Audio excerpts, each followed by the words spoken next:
Muy buenas tardes, bienvenidos todos ustedes nuevamente a nuestra sesión general, la sesión general del Hospital Ángeles Metropolitano.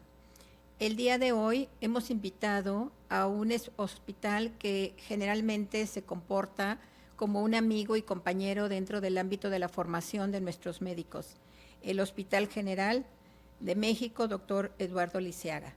Y en esta ocasión, el servicio de coloproctología nos comparte un tema muy interesante que es clave para el desarrollo y conocimiento no solamente de los expertos, sino de los que nos comportamos dentro de una práctica clínica dentro de un hospital, que es sobre estomas, mitos y realidades. Agradecemos al doctor Gerardo Joel Maya Vacío su participación y su colaboración. Le agradecemos que esté aquí con nosotros. Y bueno, a alguien que ha egresado de nuestro hospital y que nos da mucho gusto tenerlos nuevamente, al doctor Alejandro Vela Torres. Alejandro, muchas gracias. Les cedo la palabra y a todos ustedes gracias por su atención y espero su participación. Adelante. Bueno, pues mucho gusto a todos. Gerardo Maya, coloproctólogo del servicio del Hospital General, lo que yo pueda ayudar, adelante. Para la presentación, si tienen alguna duda durante la misma o al final, sin ningún tema pueden hacerlo, ¿correcto? En esta ocasión decidí hacer como un mixto con el doctor Alejandro Vela. El Alejandro Vela pues es ya conocido aquí, es residente de cirugía y actualmente se encuentra en su último año de la subespecialidad. ¿Por qué decidí este tema? Este tema en congresos de cirugía general, en foros o en algunos otros tópicos de selectos sobre este tema, llega a generar mucha controversia. Porque muchas de las veces creemos que sabemos demasiado de una confección o quién tiene indicación para un estoma, pero en realidad creo que a veces sí tenemos algunas deficiencias durante nuestra formación. Entonces, dentro de nuestros objetivos de la plática, pues va a ser abordar prácticas comunes de la parte de los estomas, desmitificar principalmente conceptos erróneos que a veces llegamos a tener en nuestra residencia o hasta después también en nuestra práctica privada o también en pública. Y lo principal, lo que siempre digo en las conferencias, creo que hay que romper paradigmas, creo que hay que romper creencias que nos llegamos a quedar o consolidar durante nuestra formación. Y eso es importante porque ya cuando vemos complicaciones en pacientes, no de forma temprana, porque la mayoría de las veces cuando sale un paciente de quirófano después de un estoma, pues decimos todo bien. No tuvo complicaciones, no tuvo sangrado, no tuvo algún otro tipo de complicación temprana, pero ya en el postoperatorio tardío, que es cuando vemos las complicaciones por no tener una buena indicación o una buena confección, es cuando decidimos pues ya buscar la información. Por eso creo que es algo importante, romper las creencias de las cuales a veces nos seguimos, ¿no? Y principalmente, como van a ver en algunas diapositivas, siempre presentando evidencia actual. Entonces, como introducción, pues un estoma es la exteriorización a una pared, en este caso la pared abdominal, de un órgano de la cavidad abdominal. Obviamente tiene diversas indicaciones de acuerdo a la patología y aquí lo vamos a clasificar en temporales o permanentes. El objetivo de realizar un estoma, pues obviamente es limitar la urgencia por la cual ingresó el paciente a urgencias, pero también uno de nuestros objetivos al crear un estoma, de acuerdo a localización, al tipo de estoma que vamos a ir viendo en la plática, pues es proveer una adecuada calidad de vida para que en un determinado tiempo pueda resolverse de forma definitiva el padecimiento por el cual el paciente ingresó con nosotros. Alguna estadística breve, en el mundo existen 13.5 millones de personas con estoma, puede ser una colostomía, una ileostomía, una orostomía, de los cuales el 62% llega a ser permanente por alguna patología como cáncer, principalmente cáncer de colon erecto en este caso. Como se ve en la gráfica, más del 45% es a partir de los 40 a 60 años de edad, y los temporales por algún evento agudo de una patología quirúrgica. Esta es experiencia realmente lo que digo. A veces cuando estamos en formación pues nos basamos en la experiencia de lo que llegamos a ver con nuestros profesores. Esta es una anécdota mía, en el cual en el R1, R2, cuando vamos iniciando, pues eso es habitual. El adscrito pues dice, pues, ¿quién va a ser el estoma? El R1, el R2, ¿no? Déjenlo, es fácil.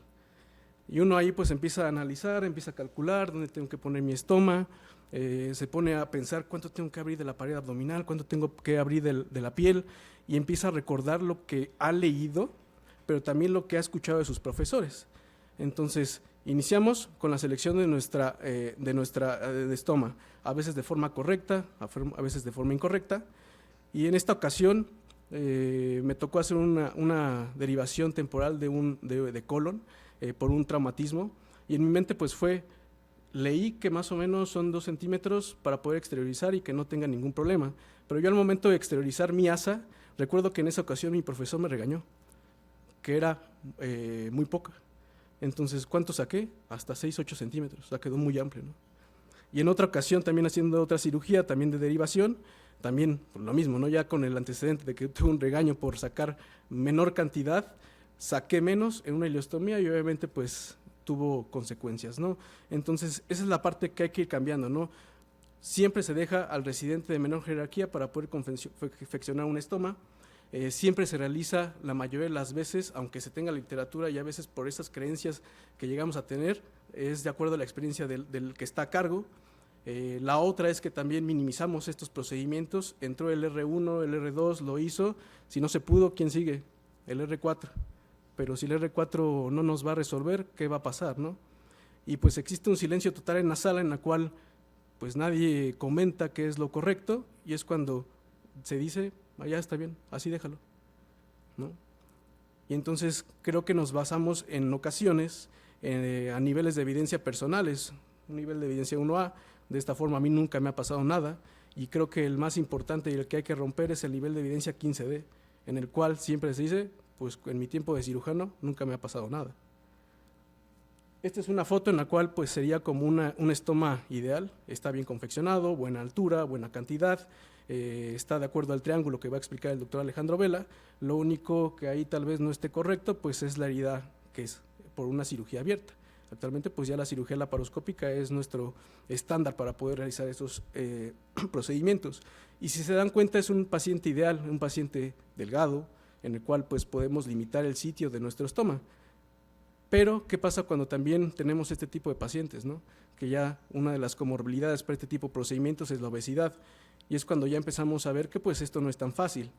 Y vuelvo a repetir, en el momento transquirúrgico a veces no vemos las consecuencias, pero en el posoperatorio es cuando ya empezamos a ver que de acuerdo a nuestra forma de realizar un estoma, que fue de forma inadecuada, pues empiezan a haber complicaciones, como un hundimiento del mismo estoma. Aquí se observan en la imagen del medio, abrieron un poco más de la parte de la piel, lo cual condicionó que también se retrajera ese estoma.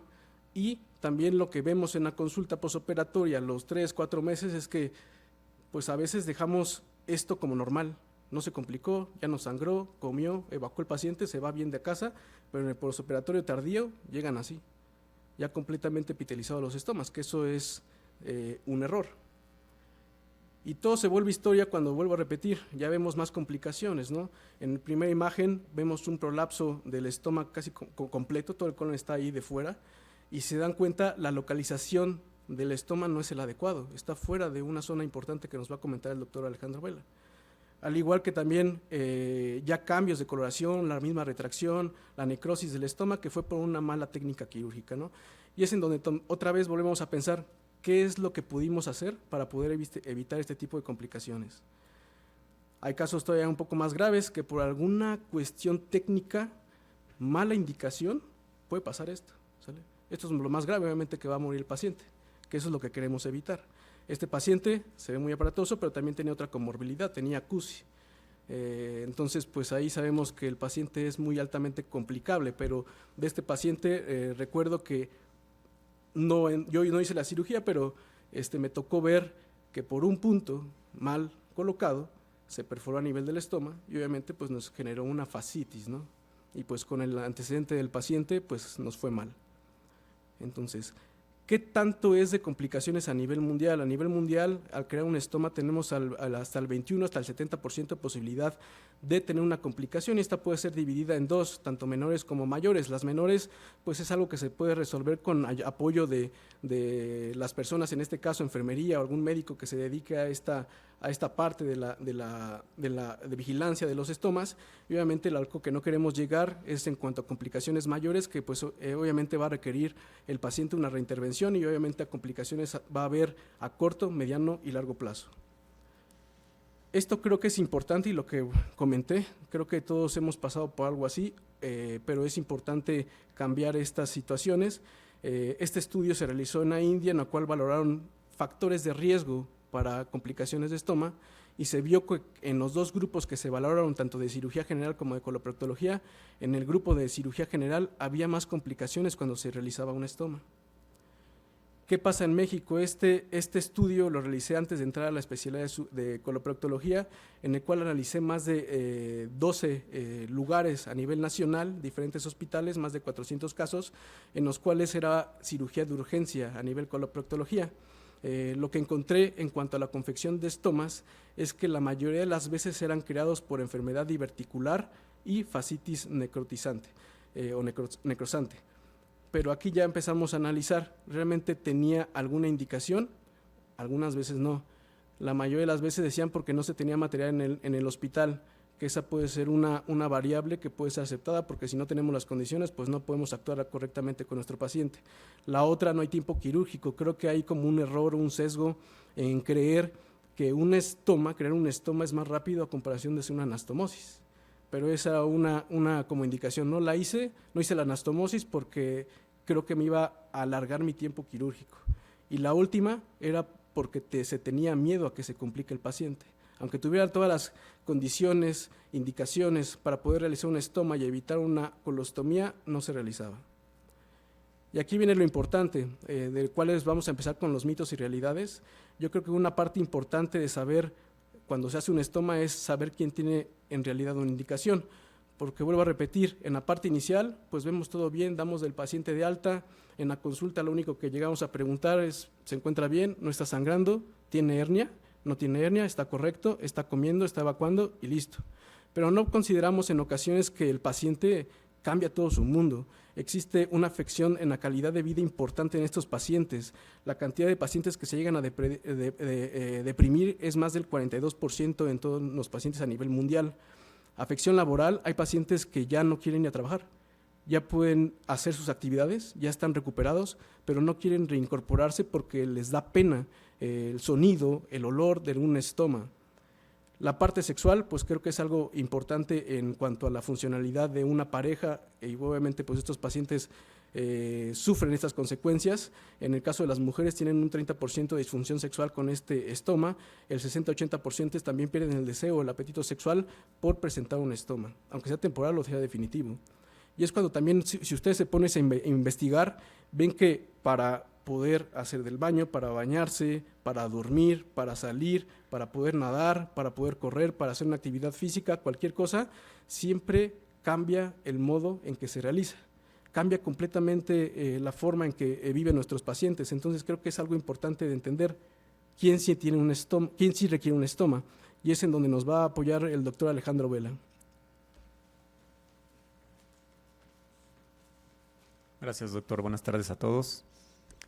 Lo primero, me gustaría que escaneen este QR, por favor, es para contestar algunas preguntas que vamos a estar teniendo sobre la plática de los mitos y realidades. ¿Qué creen ustedes? Entonces, la primera pregunta es un tema muy platicado aquí en los congresos de cirugía general, incluso en los de cirugía de colorectal, si se puede hacer una anastomosis primaria en diverticulitis, sobre todo en los casos de Hinchey 3 y Hinchey 4.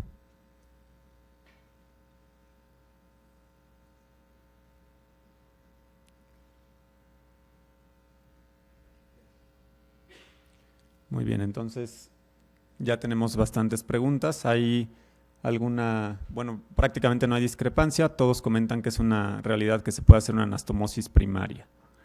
Entonces, lo primero que tenemos que evaluar en nuestros pacientes cuando tienen una diverticulitis Hinchey 3 o 4, pues es primero los factores prequirúrgicos del paciente para identificar fugas o el riesgo de fuga de anastomosis, es decir, las comorbilidades que afectan la microcirculación, la edad, si tienen cirugías previas los pacientes, si tienen el riesgo ASA también se ha visto influenciado en este tipo como riesgo de anastomosis, si utilizan esteroides, si tienen hipoalbuminemia y si son fumadores.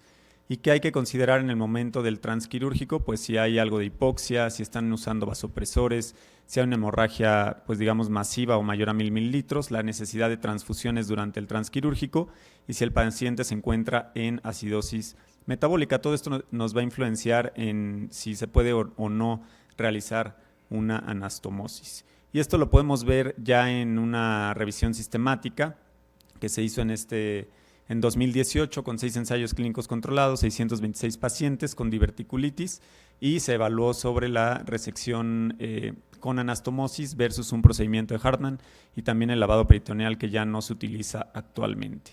¿Y cuáles fueron los hallazgos de este estudio? Pues que sí no hay diferencia en las complicaciones a largo plazo o en la mortalidad y morbilidad de los pacientes si se hace una diverticulitis, si se hace un procedimiento de Hartmann en una diverticulitis o si se hace una anastomosis primaria, y que la vida libre de estomas sí va a ser mucho menor con una resección y anastomosis, así como menor riesgo de complicaciones a largo plazo, y esto es asociado sobre todo a la restitución intestinal. Y otras evidencias que tenemos, pues este estudio Diverti, donde investigaron también a pacientes con diverticulitis complicada, si se les hizo un Hartmann o anastomosis primaria, y podemos ver que los pacientes tienen mayor mortalidad cuando se les hace un procedimiento de Hartmann, si lo comparamos con una anastomosis primaria, tienen mayor tiempo quirúrgico, que es lo que nos comentaba el doctor, sí un poco de menor estancia hospitalaria, pero la morbilidad sí se incrementa y todo esto es estadísticamente significativo y tienen mayor tasa de estomas permanentes. Vean aquí el porcentaje es del 35% contra el 4%. En este estudio de Ladies, donde se hizo también un estudio multicéntrico de un procedimiento de Hartmann contra anastomosis primaria, lo que se encontró es que la vida libre de estomas iba a ser mucho menor en los pacientes que se les hace una anastomosis primaria, en esta curva de supervivencia, pero bueno, en este caso del cierre de las ileostomías, pues podemos ver que tenemos una menor tasa de estomas cuando se hace una anastomosis primaria. Y esto es porque es mucho más fácil cerrar una ileostomía de protección si nos llega a dar miedo o tuvimos alguna duda en nuestra técnica quirúrgica que nos haga sospechar que pudiéramos llegar a tener una fuga y entonces hacemos esto para controlar la sepsis.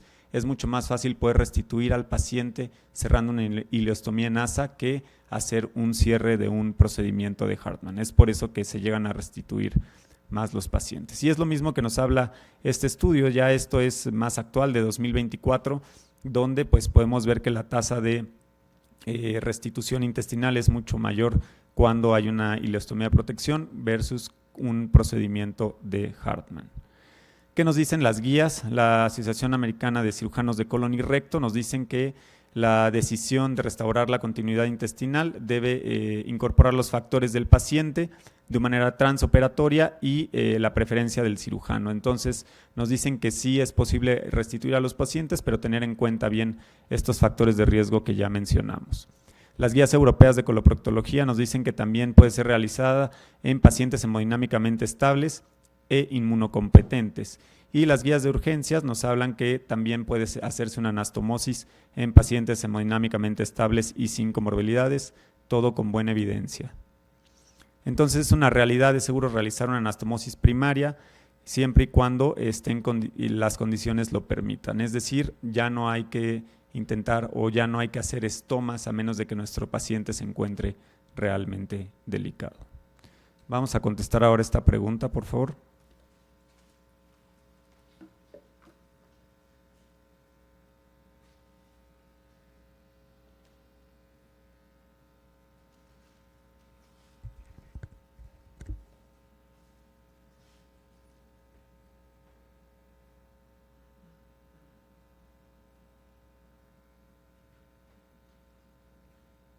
Pues igual creo que la mayoría concuerda. Realmente ese también otra parte de los temas álgidos. Aquí en cuanto a los pacientes con una fascitis, es candidato a realizar una estoma, tanto de protección para la herida, porque está más complicado, o cuáles realmente serán las indicaciones como tal para un paciente que tiene una fascitis realizar el mismo. En este artículo que se realizó en un hospital de Madrid, en España, analizaron más de 150 pacientes, de los 149 pacientes, perdón, de los cuales, de lo que trató este artículo, trató de ver cuáles eran los factores de riesgo para poder saber qué paciente iba a ser más candidato a tener un estoma, temporal o permanente, pero quién era más candidato. Los resultados fueron que pues, los pacientes que tenían inmunosupresión, los pacientes que tenían también toxicomanías, tuvieron más riesgo de generarse un estoma. Sin embargo, no lo toman como una indicación absoluta, es como una indicación relativa. Pero creo que lo más importante de este artículo, y creo que como quirúrgicos creo que podemos tener una consideración, es que había pacientes que en el momento de la cirugía, cuando tenían una herida amplia, no decidían hacer la colostomía, valoraban a los 3, 4 días o hasta 7 días después, y lo que se dieron cuenta con este artículo es que a pesar de que la herida tenía contaminación, a los 7 días el paciente ya no tuvo una indicación. ¿Qué lleva como respuesta? Que tal vez si nosotros hubiéramos hecho un estoma en el momento transquirúrgico, pues hubiéramos hecho un estoma de forma inadecuada, con una indicación no adecuada. ¿Qué dicen igual todas nuestras guías? Obviamente en el manejo del tratamiento de la gangrena de Fournier, pues es un tratamiento agresivo, hay que dejar antibiótico-terapia de amplio espectro, hacer un soporte hemodinámico y obviamente una desbridación quirúrgica amplia, temprana, para evitar complicaciones posteriores o que requiera el paciente reintervenciones. Sin embargo, también ponen como opción o también como un punto muy clave, no todos los pacientes que tienen una fascitis son candidatos a un estoma. ¿Cuáles pudieran ser nuestras indicaciones relativas, absolutas, para poder hacer un estoma en pacientes que tienen una gangrena Fournier? Perforación de recto. Si ustedes tienen una perforación en recto, una perforación en colon que generó este tipo de problemas o como consecuencia de la patología inicial, esa es la única indicación que no va a ser criticable, porque eso sí va a aumentar la comorbilidad y la mortalidad en el posoperatorio temprano. Pero también todas estas guías y todos los artículos nos indican cuál es una indicación relativa para este tipo de pacientes. Las siguientes indicaciones relativas sería una lesión importante en el complejo esfintérico. Pondría relativa porque si nosotros en el transquirúrgico tenemos un paciente que tiene una gangrena Fournier, hicimos una desbridación amplia, nos llevamos una parte del complejo esfintérico porque obviamente estaba comprometido, yo creo que aquí valdría la pena en el posoperatorio, como en el artículo que puse anterior, valorar en los días siguientes si es factible que se pueda curar al paciente, qué tanto se complica, o utilizar medidas accesorias como protectores para la zona para que no se contamine la zona. Entonces creo que hay que tener mucha consideración cuando tenemos una lesión del complejo esfintérico. Otra relativa pues conlleva con la lesión del complejo esfintérico, la incontinencia fecal, y lo que yo he visto en servicios de cirugía que es muy frecuente y es por miedo, realmente es porque comentan que tienen mucha contaminación de la herida. Pero realmente no es tan delicado. Si tenemos un apego adecuado con nuestro paciente, indicamos de forma adecuada las curaciones, instruimos al familiar, creo que podemos bajar ese número de estomas que tal vez no tienen una indicación adecuada. Y saber que todos estos pacientes que se le realiza un estoma tienen una morbilidad y mortalidad agregada en el posoperatorio, que puede ser del 7 hasta el 38%. Y de este tipo de pacientes que tienen ya un estoma, tanto de una ileostomía temporal, una colostomía, terminal, tienen un riesgo en el futuro de que no se puedan restituir de un 32 a un 35%. Alguna literatura marca que más de la mitad también no va a restituirse, ¿no? También pues no son inocuas, todas las complicaciones de una ileostomía van del 16 al 25% y en el caso de la colostomía, ahí se repitió, es hasta el 35%. Son más complicables las colostomías en comparación de las ileostomías. Entonces, tener este tipo de heridas nos indicaría realizar un estoma. Realmente no, vuelvo a repetir, hay que considerar, son heridas que ya están fuera de infección. Si cae materia fecal va a ser un poquito más difícil la limpieza, pero eso no condiciona que se va a complicar el paciente. Entonces, para este tipo de pacientes, creo que hay que considerar estos puntos como absoluta perforación de recto, no tengan miedo, háganla, pero si tienen una paciente con estas características de herida, se puede limpiar el paciente de forma adecuada, no es dependiente el paciente, creo que podemos limitarla y no va a pasar absolutamente nada.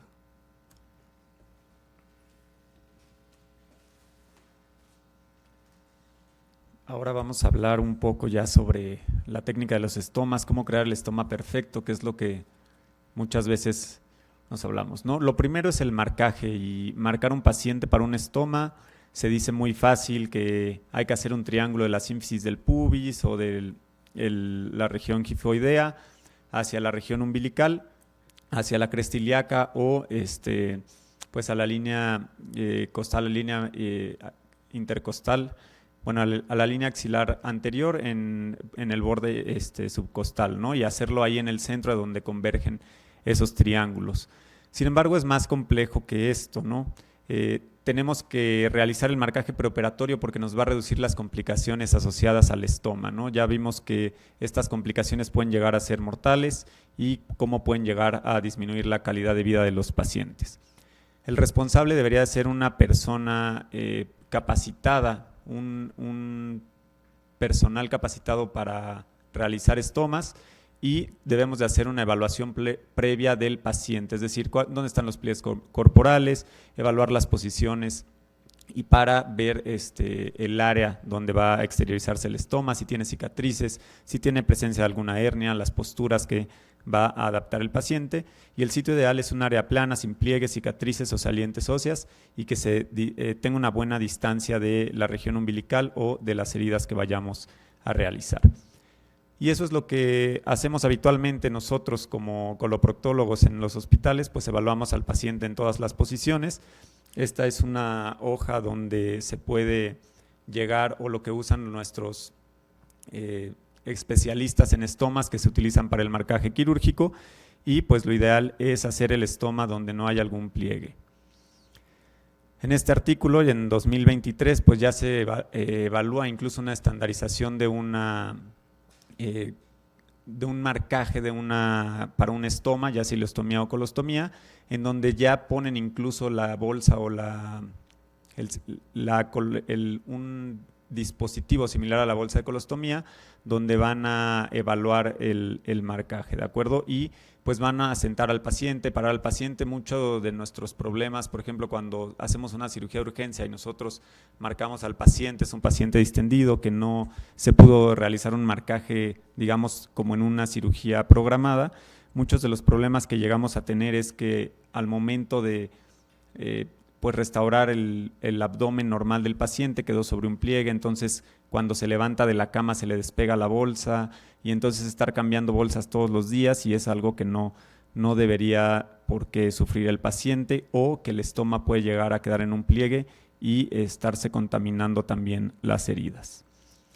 Entonces, el marcaje preoperatorio reduce la complicación asociada a los estomas. Creo que esta respuesta pues ya la dimos, y pues es una realidad. Entonces vamos a avanzar un poco. Y esto ya tenemos incluso metaanálisis y estudios retrospectivos donde sí se evalúa este marcaje preoperatorio, que sí va a disminuir sobre todo el riesgo de fuga a través de la bolsa de los estomas. Y los factores de riesgo mayor evaluados, pues es que el 77% de los casos fue relacionado a una distancia errónea de la herida de la región umbilical, y sobre todo se marca que es a 6 centímetros como factor de riesgo, y el 23% de los casos estaban en zonas de cicatrices o de pliegues que llegaron a ser estas fugas. Y esta asociación o el JWOCN, que es de una asociación de enfermería que evalúa heridas y estomas, pues ya hizo este estudio donde encontramos que un marcaje preoperatorio va a reducir las complicaciones globales de los estomas, va a reducir, esto lo podemos ver acá, así como la hernia paraestomal y complicaciones cutáneas de las colostomías e ileostomías, así como las complicaciones tardías también de los estomas. Ya vimos unas fotos al inicio de la plática donde pues pueden llegar a ser desastrosos marcar inadecuadamente un paciente o tener un estoma inadecuado en algún paciente. Y eso es lo que nos evalúa este estudio, entonces creo que es importante. También las guías ya de la Asociación Americana de Colon y Recto también nos marcan que previo a hacer a una derivación intestinal, pues debe haber un personal capacitado que haga el sitio de marcaje de la ostomía de manera preoperatoria. Entonces es una realidad, hay que hacer el marcaje previo, y esto pues es mejor hacer un estoma feo en un lugar adecuado que hacer un estoma que se vea bonito, pero en un lugar inadecuado. Vamos a hablar ahorita un poco de las técnicas y algunos mitos ya al momento de hacer el estoma, si se debe fijar a la aponeurosis, si importa algo hacerlo a través de los músculos o hacerlo lateral a los músculos del abdomen, qué tanto se debe exteriorizar y el uso de dispositivos para intentar la reducción. Entonces, no sé si me pueden ayudar contestando esta encuesta.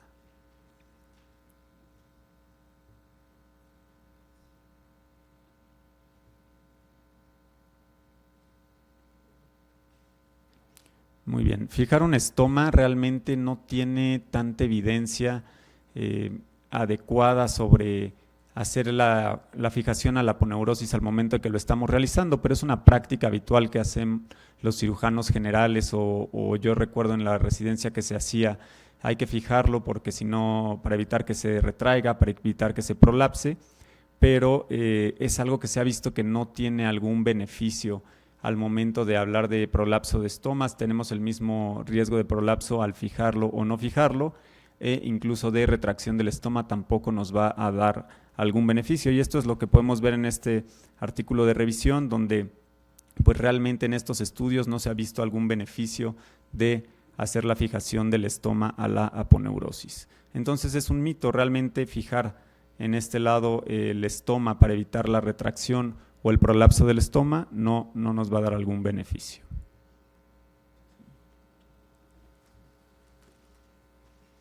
Otra parte de la confección de los estomas es, como ya vieron en la primera imagen, es si debemos sacar el estoma a través de los músculos de la pared abdominal, a través de los rectos o lateral a ellos, o cortarlos, que es algo también que se llega a realizar.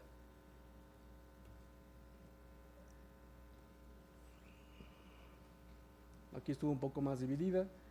Y pues aquí la literatura, realmente pues se ha visto en múltiples artículos que pacientes que se marcan de forma inadecuada fuera de ese triángulo de seguridad, pero por fuera de los músculos abdominales, principalmente los rectos, incrementa el riesgo completamente de hernias paraestomales y prolapsos estomales.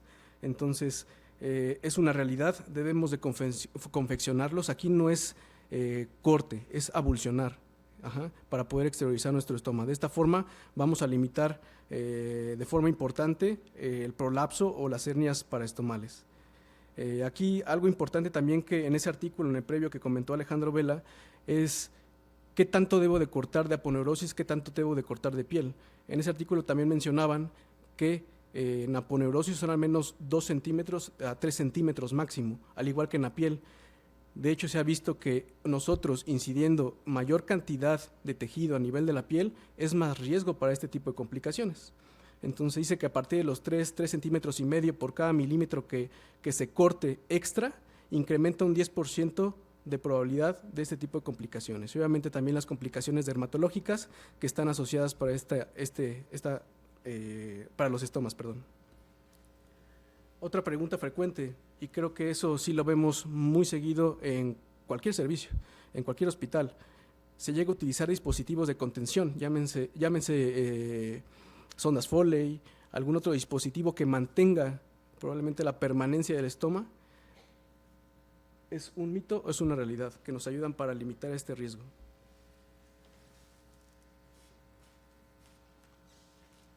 Muy bien, pues realmente sí, como lo ponen todos, es realmente un mito. En esta revisión sistemática evalúan el uso de dispositivos para fijación del estoma con 5 ensayos clínicos controlados, 1000 pacientes, donde se realizaron 561 estomas con estas varillas o estos dispositivos y 443 sin estos dispositivos.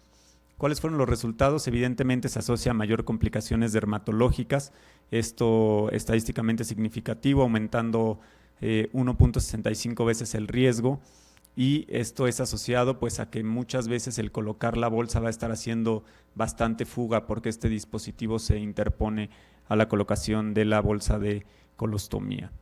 Va a haber mayor riesgo de necrosis del estoma, ya que al colocarla podemos afectar la vasculatura que irriga el estoma y pues nos puede llegar a dar esta necrosis del estoma, así como que no se vio diferencia en cuanto a la retracción del estoma, es decir, ponerlo o no nos va a ayudar en cuanto a la retracción de esto. Y eso es lo que vemos acá, ¿no?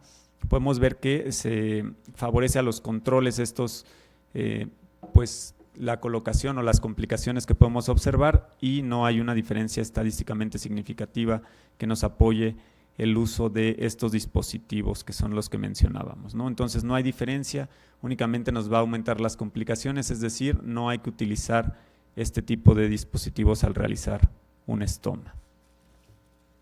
Y entonces pues llega la pregunta, ¿no? ¿Qué realmente sí es lo que afecta para que se pueda retraer ese estoma o se pueda prolapsar? Realmente es el transoperatorio algo importante, ¿no? Para evitar una retracción del estoma, algo importante que debemos de considerar como quirúrgicos es tener un tejido sano en el cual podamos movilizar, y durante la cirugía laparoscópica o abierta poder hacer una maniobra de bandera al momento de ver nosotros que existe ese espacio en el cual podemos mover nuestro mesocolon o el meso del ilion distal, pues obviamente es un sitio adecuado para poder exteriorizar nuestro estoma. Ahora, ¿qué pasa si ese meso está retraído y no nos permite hacer esa maniobra de bandera? Realmente lo que podemos hacer son estos pasos. De forma inicial, con la disección de la fascia de Told hasta el ángulo esplénico, podemos ganar distancia.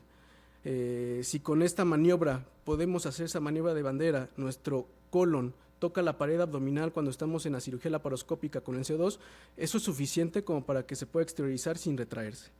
Ahora, ¿qué pasa también si no nos da esa liberación de la fascia? Aquí también otro temor es que lo voy a desvascularizar. No pasa nada.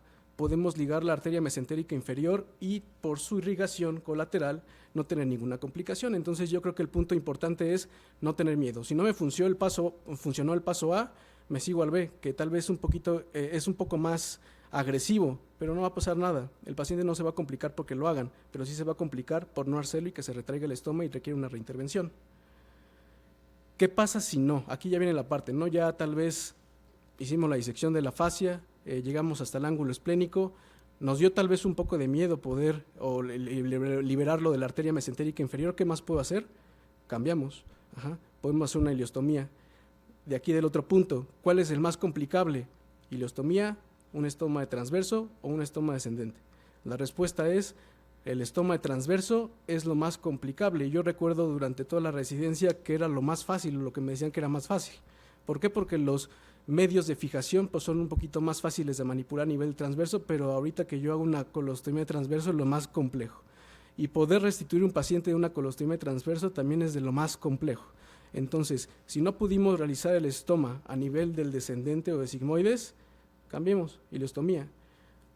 Pero antes también podemos hacer esta técnica, elongar haciendo cortes a nivel del peritoneo que recubre ese meso, y con eso nos va a ganar unos 3 centímetros. Con las técnicas previas que que mostré, que es de la disección de la fascia o también de la ligadura de la arteria mesentérica, podemos ganar de 12 hasta 25 centímetros. Entonces creo que eso es suficiente para que no tengamos complicaciones postoperatorias en nuestros pacientes.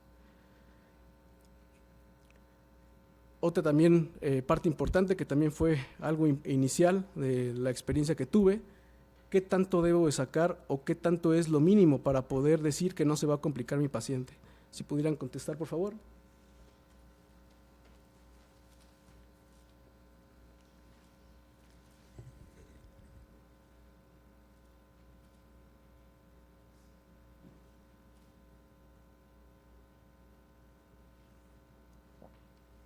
Muy bien, aquí igual algo dividido, pero pues sí hay realmente evidencia que sustenta el que la distancia que exteriorizamos una colostomía o una ileostomía va a tener un impacto en complicaciones tanto a corto plazo como a largo plazo, sobre todo en la retracción del estoma. Aquí en este estudio en el 2014 ya se podía ver cuánto se va a ir retrayendo el estoma dependiendo desde que se realiza hasta los 2 años, ¿de acuerdo?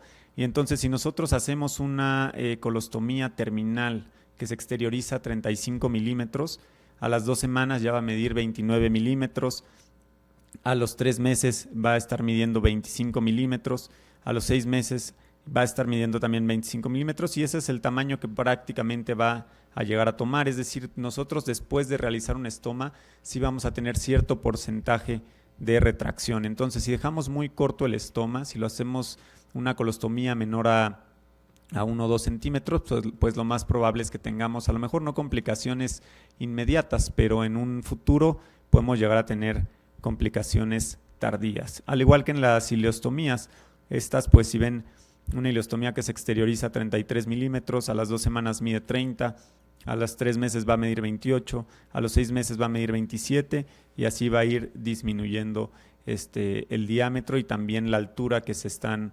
generando estos estomas. Las guías nos dicen que siempre debemos hacer que sobresalgan de la piel estos estomas y que las ileostomías al menos deben de exteriorizarse 2 centímetros una vez ya maduras y las colostomías al menos 1 centímetro.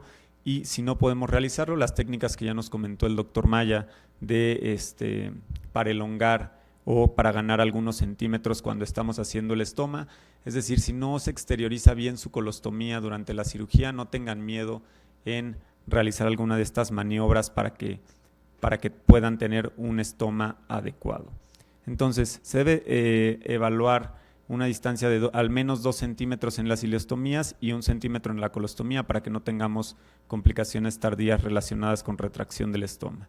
Y lo que ya había comentado el doctor Maya de los 3 centímetros de diámetro posterior a los 3.5 centímetros por cada milímetro que hagamos, pues vamos a aumentar las complicaciones en un 10%. Ahora vamos a hablar sobre qué es mejor, si hacerlo vía laparoscópica o vía abierta. En esta yo creo que ya todos la van a tener bien, porque pues es creo que más que realidad. Realmente pues como todo evoluciona, yo recuerdo que también la parte de la cirugía abierta con la cirugía laparoscópica, mis profesores comentaban que pues hacer la cirugía laparoscópica costaba mucho trabajo porque se perdía la sensibilidad, ¿no? No toco, no siento, entonces se me complica más. Pero pues ya hemos visto con toda la experiencia de la cirugía laparoscópica que es lo mismo, empieza uno a percibir sensaciones con las pinzas, entonces creo que eso ya pues queda como muy old, ¿no? Entonces, si tenemos la posibilidad de poder hacer un estoma por vía laparoscópica, hacerlo, ¿no? El tiempo quirúrgico tal vez un poco mayor, 10 minutos, 15 minutos, realmente no es tanto, creo que no es ninguna indicación como para poder cambiar una cirugía abierta. Complicaciones, pues, inclusive son menores en la cirugía laparoscópica en comparación de la cirugía abierta, la herida, el riesgo de hernia, el riesgo de complicaciones a poco tiempo también son menores en la cirugía laparoscópica en comparación de la abierta. Lo único que sí es a veces complejo, principalmente con pacientes que tienen una cavidad por una sepsis abdominal, está poco espacio para poder observar durante la laparoscopía, el poder mover el ilion terminal y colocarlo de forma adecuada para que no se nos tuerza, sí es un poquito obviamente mayor en la laparoscópica, aunque también en la cirugía abierta puede pasar. No colocar de forma adecuada nuestro meso puede condicionar que exista una estrangulación de la zona y obviamente una complicación a corto plazo. Entonces, creo que esa parte ya final de nuestra plática, creo que está de más, creo que lo que debemos llevar, cirugía laparoscópica, siempre, ¿no? Algunos casos en los que no se pueda por comorbilidades del paciente, pues considerar una cirugía abierta, pero si se puede, créanme que va a ser lo mejor. Y obviamente para poder restituir a nuestro paciente pensando que es una cirugía de un estoma temporal, pues completamente laparoscópico. La cantidad de adherencias que se generan, mucho mejor, ¿no? Entonces menos complicaciones durante la cirugía de la restitución intestinal. Y pues prácticamente eso será nuestro tema. Espero que les haya agradado la información y pues agradezco al doctor Alejandro Vela que me haya apoyado en esta ponencia. Creo que fue algo muy bonito porque es uno de los residentes que mejor tienen allá comportamiento, es muy bueno allá en el general y obviamente es egresado de aquí del Hospital Ángeles Metropolitano. Les agradezco mucho su atención y eso sería todo.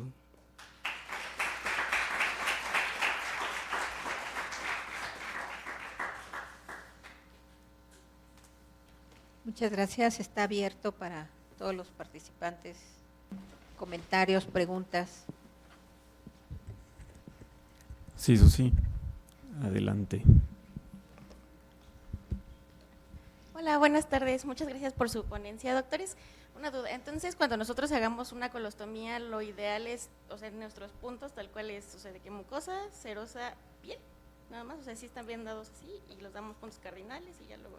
Así es. O sea, ideal lo que nosotros hacemos, ya llevamos mucho tiempo haciendo en el Hospital General, pues es dar estos puntos cardinales, nosotros los llamamos, que es primero la piel, cero muscular y luego ya todas las capas, ¿no? Se dan 4 puntos y posteriormente pues ya se dan únicamente piel hacia la mucosa para terminar de madurar la colostomía, ¿no? Eso es lo que idealmente se debería de hacer, ya no fijar a la aponeurosis.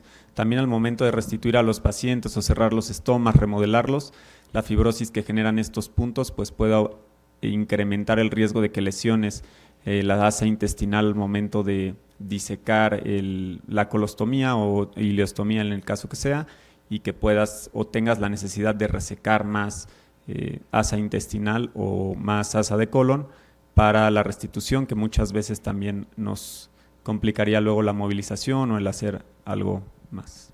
Sí, eso es bien importante, ¿no? Porque en pacientes que obviamente tenemos un muñón, un Hartmann con mucha distancia, pues no pasa nada si se nos complica al momento de liberar el estoma. Si se nos perfora y cortamos 3, 4 centímetros, no pasa nada, nos va a dar buena distancia, ¿sale? Pero en esos pacientes en los cuales el muñón está muy bajo, ese 1 centímetro, 2 centímetros es de vital importancia. Entonces, eso sí se ve. Si tú pones el punto en la piel, es más fácil disecar, pero si ustedes ponen el punto en aponeurosis, la fibrosis es tremenda. O sea, es más riesgo de que se pueda perforar en el sitio donde estás liberando, ¿sale? Y ya vimos, o sea, realmente no es algo nuevo, ¿sale? El punto de la piel o el punto de la aponeurosis no te va a evitar que se retraiga ese estoma, ya lo vimos. Lo que te va a ayudar a que no se retraiga es que esté libre de tensión. Ajá. Como en anastomosis, si una anastomosis está tensa, hay riesgo de fuga. Si está libre de tensión porque liberaron la fascia de Toll, liberaron arriba, menos riesgo de fuga. Muchas gracias. Gracias y felicidades por su presentación. ¿Sí se oye? Sí. Está impresionante lo que presentó referente a las indicaciones de los estomas. Lo estamos haciendo muy mal.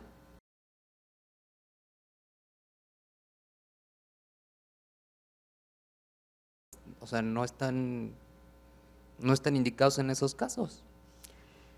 ¿Cuál cree que es la principal indicación para hacer un estoma? Depende de nuestro contexto.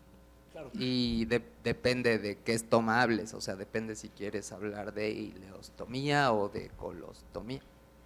Sí, es un tema. En colostomía, ¿qué crees tú? Ya te regresé la pregunta. Pues realmente, digo, en el contexto de la coloproctología, los tumores de recto o de… Pues sí, los tumores de recto medio e inferior son los que la indicación más frecuente que nosotros tenemos para hacer tanto colostomías como ileostomías, ¿no? Muchas veces los tumores se extienden ya hacia el colon sigmoides, es complicado o tiene ya bastante fibrosis y no se puede movilizar adecuadamente a pesar de las maniobras, y también se hacen bastantes ileostomías por indicación de tumores de recto medio e inferior. Sí, claro. En el contexto de la colostomía, claro, por supuesto, cáncer. No se piensa, pero enfermedad inflamatoria intestinal, o sea, en otros países es de las principales causas de ambas, ileos tanto como colos. Y en el colon, enfermedad diverticular, pues con sus asegúnes, ¿no? Vaya, o sea, es bueno porque me deja pensando, ¿no? O sea, ¿qué podemos hacer para que se dejen de hacer esos estomas sin una indicación correcta? Y la otra es como una aportación, siempre que se complica alguno de estos pacientes, descartar enfermedad inflamatoria intestinal.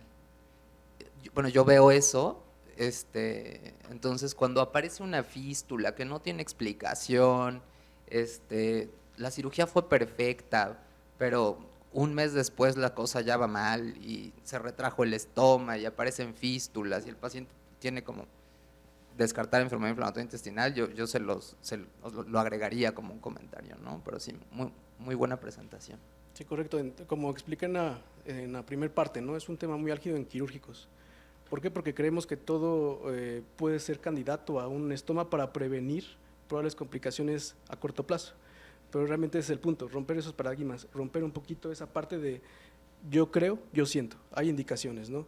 Y algo lo que les puedo compartir en foros, había una doctora de Argentina en el cual a todos los pacientes que tenían gangrena, tenían fascitis, aunque sea chiquita, grande, extensa, lo que ustedes me digan, ella decía, era otro tema, pero comentaba que a todos los pacientes les decían ileostomía de protección.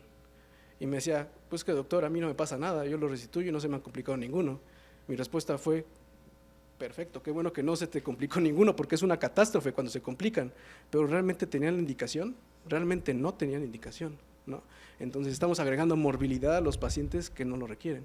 Pero es un tema también de miedo, porque también si me preguntan, coloproctólogo, cuando inicié mis cirugías de restitución o de cáncer, que tenía que hacer anastomosis, mi maestro es el jefe, el doctor Billy Jiménez, yo lo veía y todo perfecto, ¿no? Nosotros estábamos ahí como residentes, apoyábamos paso por paso y todo bien, pero ya cuando estás en el momento sientes que tal vez vas a hacer algo mal, pero realmente si nos ponemos a pensar después de la cirugía, decimos, pues no cambié nada, la indicación era correcta, lo hice de forma adecuada, utilicé el instrumental o el equipo necesario, ¿por qué tiene que fallar ese procedimiento? Realmente no pasa nada, hay que quitarnos el miedo, y obviamente el miedo se quita con información. No, y sobre todo para los estomas, ya en cirugía, por ejemplo, programada urgencia, evaluar sobre todo las condiciones preoperatorias del paciente, ¿no? Yo creo que es la parte más importante.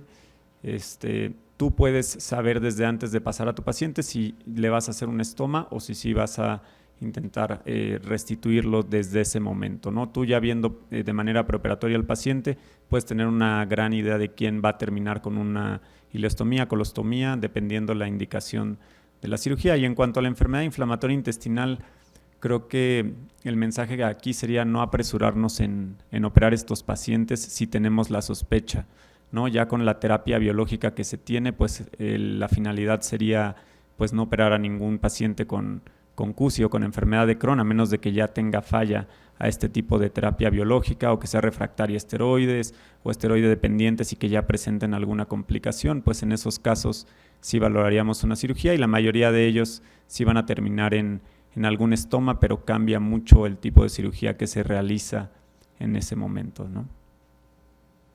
¿Alguna otra pregunta? Bueno, creo que igual, aprovechando el tema de mitos y realidades, creo que en los diferentes hospitales que hemos rotado, al momento de la confección de una colostomía, he visto que muchos dicen quitar los apéndices epiploicos y otros pues conservarlos, bueno, sabiendo de la importancia en la irrigación del colon. ¿Qué tan bueno es esto? O sea, yo diría que en realidad pues no es, bueno, o sea, es mejor conservar el apéndice epiploico en realidad en vez de quitarlo. Realmente el quitar o dejar los apéndices epiploicos no te va a dar una diferencia importante en la irrigación, porque realmente la irrigación del colon no se da por los apéndices epiploicos, ¿no? Mientras tú respetes los vasos mesentéricos del mesocolon, pues vas a tener una buena irrigación de tu colostomía. Y en dado caso de que los decidas retirar y confeccionar tu colostomía y veas que empieza a perder perfusión, pues en lugar de decir, bueno, pues vamos a ver si aguantas y tú no estás cómodo al realizar tu colostomía, pues mejor cambia y pues vete un poquito más abajo, reseca un pedazo más y exterioriza nuevamente tu colostomía. Lo ideal es hacer un buen estoma para que no llegue a tener alguna complicación. Sí, realmente no pasa nada si quitas un apéndice, pero eso he visto y también ha pasado que pacientes con urgencia, por ejemplo, una enfermedad diverticular complicada que tuvo que realizarse una cirugía, esos apéndices se engrosan mucho, entonces a veces como que limitan a exteriorizar la parte del colon, entonces si pasa eso no te va a generar una consecuencia quitarlo, simplemente es para poder exteriorizar. Pero también el otro miedo que llega a ser un poquito ahí esa parte es que si una apéndice epiploica se queda ahí, me va a comprometer para bajar la irrigación en la zona. Realmente esa no es la respuesta sería no hicimos de forma adecuada el corte en aponeurosis. Disminuyó el riego sanguíneo y se necrosó, ¿sale? Pero a veces llegan a decir eso, es que quité el apéndice epiploica porque si no me va a bajar el flujo, se va a disminuir. ¿Va? Gracias. ¿Alguna otra pregunta?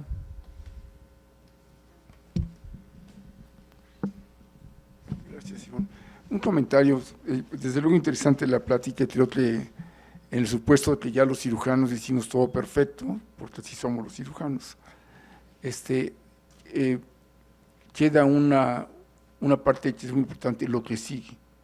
Lo que sigue es sufrimiento del paciente, afecto psicológico, un efecto económico.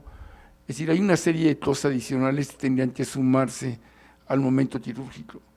Entonces el cirujano tiene que saber lo que sigue, lo que sufre el paciente y lo que conlleva un estoma, en todo lo que parcialmente comentaron en la plática, y que hay que considerar el momento en que uno toma la decisión de hacer un estoma. Entonces creo que esta parte es importante, pero una vez hecho el estoma, ¿cómo es el seguimiento que tendría que dar el cirujano al paciente? Se manda una trinca de estomas, hay gente especialista en el manejo de las mismas, la maneja uno, en fin, hay una serie de circunstancias, qué tipo de bolsas, las que fugan el gas, las que tienen carbón para que no huela, en fin, hay una serie de cosas que uno tendría que también conocer o por lo menos tener información que nos permita aminorar un poco este golpe que estamos comentando, que es muy importante.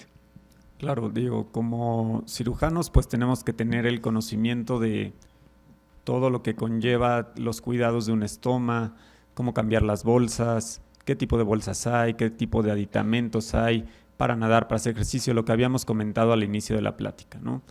Lo ideal sería que una persona capacitada en estomas, en el Hospital General afortunadamente tenemos un servicio de clínica de heridas y estomas, que es personal capacitado, que tú puedes llevar incluso de manera preoperatoria una interconsulta para que vayan a ver un paciente que sabemos que va a terminar con un estoma, para que lo capacite, para que le hable de qué es lo que va a pasar, a pesar de que nosotros hablemos con ellos, porque nosotros muchas veces por prisa, pues nada más le decimos qué es, que se exterioriza un asa de intestino a través del abdomen, pero no le decimos qué es lo que va a cambiar en su vida, ¿no? Sí afecta bastante la calidad de vida, muchos pacientes se llegan a deprimir y pues sí tenemos que tener un seguimiento como cirujanos, pero al momento de hacer un estoma debemos llamar también al especialista a que capacite tanto al paciente como al familiar para cómo hacer un cambio de la bolsa, qué tipo de aditamentos hay o de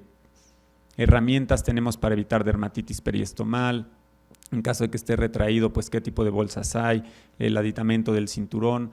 Entonces, son muchas cuestiones que creo que si la persona ideal para dar el seguimiento, al menos a corto plazo, es un especialista en estomas, a pesar del seguimiento que nosotros le vamos a dar de manera postquirúrgica al paciente. Y es que es muy drástico la calidad de vida, doc. Por ejemplo, haciendo encuestas o también encuestas que existen ya en la literatura, pacientes que tuvieron cáncer, les preguntan, oye, y el estómago, ¿no? Ya están fastidiados del estómago, ya no pueden más porque se deprimieron, no lo pueden controlar, el gasto de las bolsas. Si les preguntaran a los pacientes, ¿qué prefieren? ¿Seguir con el cáncer o el estómago? Prefieren cáncer. Ajá. O sea, así de drástico es. Ajá, cambia completamente la perspectiva de vida de los pacientes. ¿Qué tanto cuestan las bolsas? Pues las bolsas llegan a costar hasta 3,000 pesos. De esos 3,000 pesos, pues duran un mes, 2 meses máximo las bolsas y es constante. Ahora, si me preguntaran lo que decía, ¿no? A veces no tenemos los insumos o tenemos los insumos, pero decimos, no es que no quiero hacer gastar más a mi paciente porque una engrapadora, ¿cuánto cuesta? 15,000 pesos, 20,000 pesos. Pero si lo ponemos a futuro con las bolsas, pues las bolsas se llevan de calle una engrapadora, cosa que a veces no vemos, ¿no? Y pues creo que sí, el objetivo de esto es romper ese paradigma y creo que cambiar el punto de quién sí requiere un estoma y no, o sea, ser más objetivos y conscientes de que el paciente va a sufrir si no hacemos un estoma con una adecuada indicación. ¿Alguien más? Pues muchas gracias a todos. Completa la respuesta, doc. Sí, el punto es hacer conciencia al momento de cirujano cuando se hace un estoma, que tenga conciencia de todo lo que eso conlleva. Y entonces un poco esto cobrar el gasto es real. Ahorita le invierto, pero me voy a ahorrar después, porque si no después lo que estoy invirtiendo va a ser un fracaso del éxito de la operación, ¿no? Yo tengo un paciente que tuvo un problema de un estómago, tuvo 3 3 meses después de haber tenido el estoma, el paciente se suicidó. Sí. Sí, entonces, la verdad es que no es algo sencillo de manejar y uno tiene que tener conciencia. Y retratando ese caso, yo me sentí culpable durante mucho tiempo, es decir, cómo no pudimos prever esta circunstancia. Y un poco lo que decía Alejandro, fue el mejor paciente, fue el mejor momento, todo salió perfecto, hice lo correcto, pero la respuesta de mi paciente no fue la que yo había considerado y a lo mejor hubiera sido mejor que se hubiera quedado con su tumor en lugar de lo que sucedió, no lo sé, pues, pero son circunstancias que lo hacen a uno estar permanentemente en reflexionar y estar pues pendiente de los cambios de lo que se puede hacer o no se puede hacer. Esto están hablando de las terapias biológicas en CRUCI y en CONTRO, que es algo muy importante, muy trascendente, que nos debemos de informar, no todo es quitar órganos, hay cosas que tenemos que empezar a eliminar en nuestra cabeza y operaciones que no tenemos que volver a hacer en la vida, y hay otras cosas que a lo mejor se están abriendo al futuro, que sí tenemos que incluir en la terapéutica de los cirujanos del futuro. Sí, esa parte de la enfermedad inflamatoria es catastrófico, todavía más catastrófico. Tengo la experiencia ahí de ver de residente cuando todavía no había el tratamiento inmunomodulador. Los pacientes que operábamos, todos se complicaban. Al menos 2 meses, un mes en terapia, otro mes en piso y otro mes medio bien en su casa. Actualmente con la clínica de enfermedad inflamatoria, si ustedes me preguntan en estos 3, 4 años que está, al menos solamente hemos operado 2 urgencias. De toda la cantidad de pacientes que teníamos antes, ahora es al revés, y eso es muy bueno, ¿no? Hola, ¿qué Sí, tal? doctor. Muy buena clase también, y creo que nos cae, por lo menos a nosotros como medicina interna, como anillo al dedo, porque tenemos un paciente que generó dudas, y me gustaría dirigirme al contexto que mencionaban del uso de los esteroides como factor de riesgo, que está altamente asociado a cicatrización, infecciones quizá no con mucho impacto estadístico, pero en general complicaciones, sobre todo en infecciones cutáneas y todo esto, ¿no? Pero también está descrito como en un contexto de cáncer, un paciente con cáncer con previo uso de esteroides y que se administren esteroides perioperatorios en dosis más altas. Entonces, ahí nos queda la duda de que si esto es una paradoja, se dan en la literatura encontramos que está mencionado que se da perioperatorio para disminuir inflamación, interleucina 6, TNF-alfa, y ha disminuido complicaciones en ese tipo, pero por otro lado está el riesgo que ya mencionamos durante la clase. Entonces, y menciono el caso porque el paciente ahorita va a pasar a un procedimiento quirúrgico y se van a ajustar dosis de esteroide, se va a aumentar la dosis al momento de la inducción anestésica. Entonces, ¿cuál es su opinión en este contexto? Gracias. Depende mucho de la indicación del esteroide, ¿no? Si los esteroides ya se ha documentado que incrementan el riesgo de fuga de anastomosis, al igual que la inmunosupresión, por ejemplo, pacientes con artritis reumatoide que se tratan con prednisona y van a pasar a un procedimiento quirúrgico de por ejemplo, sigmoidectomía por algún tumor de recto, intentamos que la dosis sea lo más baja posible, se le explican muy bien los riesgos al paciente que tiene de fuga de anastomosis, de cuánto se incrementa hasta el 30-35%, que son pues las tasas más altas que hay de fugas de anastomosis, y se le ofrece, o nuestro objetivo siempre es ofrecer una anastomosis primaria, ¿no? Con el riesgo, si ellos aceptan, de tener alguna complicación y que posteriormente pues requieran una cirugía y un estoma en ese caso, ¿no? Es muy complejo al momento de evaluar un paciente con esteroide, tienes que evaluar si entra de manera programada, si tu paciente va a entrar de manera urgente. Nuestros pacientes no se les colocan dosis de esteroides en el preanestésico, al menos la cirugía laparoscópica ya se ha evidenciado que genera una respuesta inflamatoria mucho menor al momento de la cirugía, y pues la mayoría de nuestros pacientes lo hacen de esa manera, que es un tratamiento, y por eso al menos en la diverticulitis complicada, es muy diferente a si vas a entrar con un paciente con un choque séptico que necesita a lo mejor hidrocortisona como parte de su manejo de la sepsis, etcétera, ¿no? Entonces, todos esos factores son los que un cirujano debe de considerar al momento de entrar a una cirugía tanto de urgencia o cirugía programada, para ver si le va a ofrecer a su paciente una anastomosis o un estoma. pero lo que yo entendí de su pregunta, doctor, es si a mi paciente no usaba esteroides y un día antes pusieron medicamento. No, es un paciente que ya tiene, digamos, un mes con uso de esteroides mínimo, va a pasar a un procedimiento quirúrgico, tiene cáncer de colon. El día de la cirugía, 1 hora antes de iniciar el tiempo quirúrgico, se va a hacer ajuste de esteroides, se va a aumentar dosis, se cambia el tipo de esteroide con la intención de disminuir las complicaciones perioperatorias o más específicamente postoperatorias.